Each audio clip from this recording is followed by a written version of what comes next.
आपण आज कच्च्या कैरीची आंबट गोड आणि चटपटीत अशी कैरीची चटणी कशी बनवायची ते पाहणार आहोत.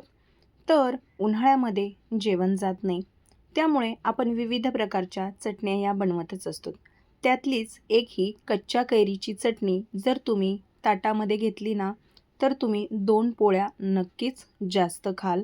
एवढी ही चटणी चटपटीत लागते आणि तोंडाची चव वाढवणारी अशी ही चटणी आहे.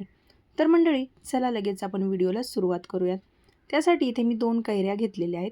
तर आपल्याला ह्या चांगल्या अशा स्वच्छ धुवून घ्यायच्या आहेत. त्यानंतर इथे मी बारीक कट करून घेतलेल्या आहेत. तर आपल्याला या चटणीसाठी पुदिना, मिरच्या, ओलं खोबरं, थोडासा लसूण घेतलेला आहे आणि बारीक कट केलेली कैरी घेतलेली आहे. तर यामध्ये तुम्हाला हवं असेल तर तुम्ही आल्याचा तुकडासुद्धा इथे ॲड करू शकतात. तर आपल्याला या पद्धतीने साहित्य लागणार आहे आणि पुदिन्याच्या ऐवजी जर तुम्हाला इथे कोथिंबीर घालायची असेल तर तीसुद्धा इथे तुम्ही ॲड करू शकतात. तर आता आपल्याला हे मिक्सरला बारीक असं वाटून घ्यायचं आहे.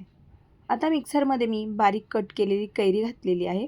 मी इथे हिरव्या मिरच्या घातलेल्या आहेत. तुम्हाला जर लाल मिरची घालायची असेल तर तीसुद्धा इथे तुम्ही बेडगी मिरची नक्कीच घालू शकता. त्यानंतर इथे ओलं खोबरं घातलेलं आहे. ओलं खोबरं नसेल तर तुम्ही इथे सुकं खोबरंसुद्धा ॲड करू शकतात. त्यानंतर इथे थोडीशी साखर घालायची आहे, चवीनुसार मीठ घालायचं आहे आणि हे अशा पद्धतीने आपल्याला वाटून घ्यायची आहे. ही चटणी अतिशय चविष्ट आणि चटपटीत अशी लागते. तुम्हाला जर हवं असेल तर तुम्ही याला तडकासुद्धा देऊ शकतात. जिरे, मोहरी किंवा कढीपत्ता घालून यावरती तडकासुद्धा देऊ शकतात.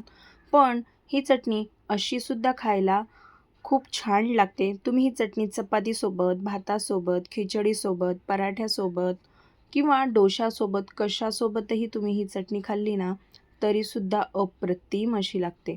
तर मंडळी, आजची रेसिपी तुम्हाला कशी वाटली हे मला कमेंटमध्ये नक्कीच कळवा.